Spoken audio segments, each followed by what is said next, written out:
好，我知道了。这回给我带了什么好吃的？你来掩虚天宫当差也有段时日了，如今又在战事，怎么还如此好吃懒做，不思进取？知悉副长是此次前来，是因仙魔之战急需法器疗伤。你平日时常跟随在帝君身侧，应该熟悉法器的存放，便由你来指引吧。嗯，好的。算了，知道你贵人多忘事。虽然你没有给我准备吃的，我给你准备惊喜了呢。你好久都没来看我，这份惊喜都要蒙尘了。我是你姐姐，也是妙法阁的副掌事。我想要什么东西，会凭自己的能力拿到。一炷香之后，伤兵就要送到天医馆了，快些把正事办了吧。好的。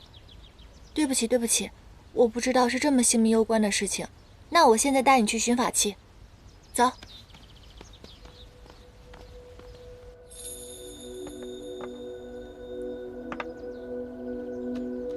还差赤云鼎和缠金断。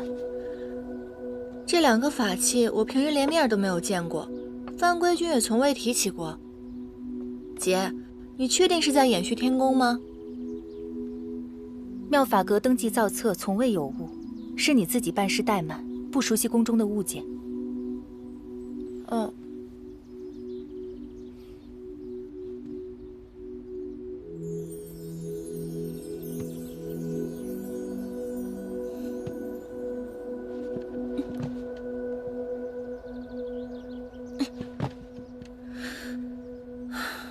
失去了一半根茎，果然元气大损，修为丧失近半，这气力也减损不少。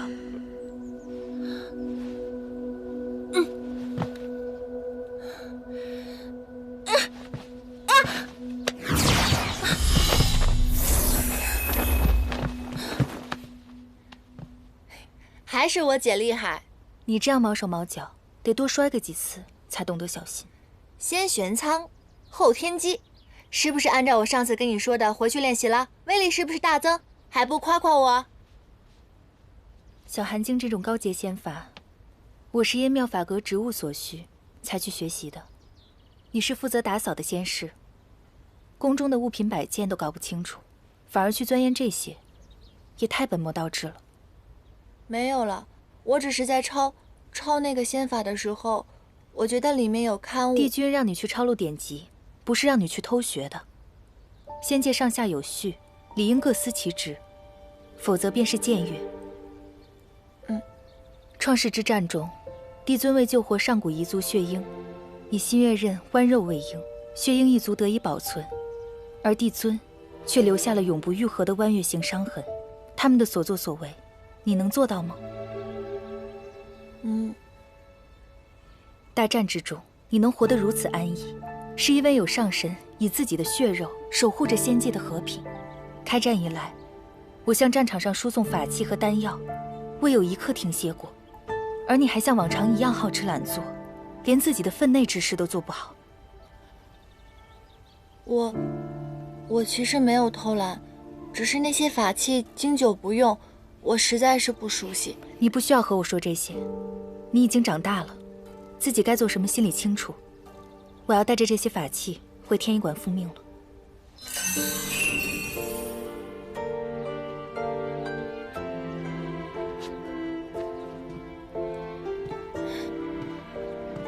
姐，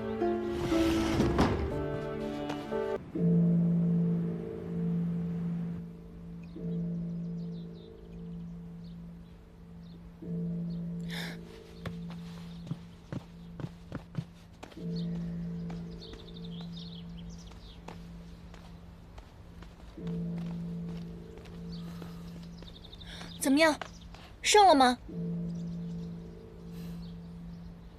那你们为何这副神情？因为这场胜利代价太大了。创世之战以来，上仙上神之列，从未有过如此惨重的折损。那应元帝君呢？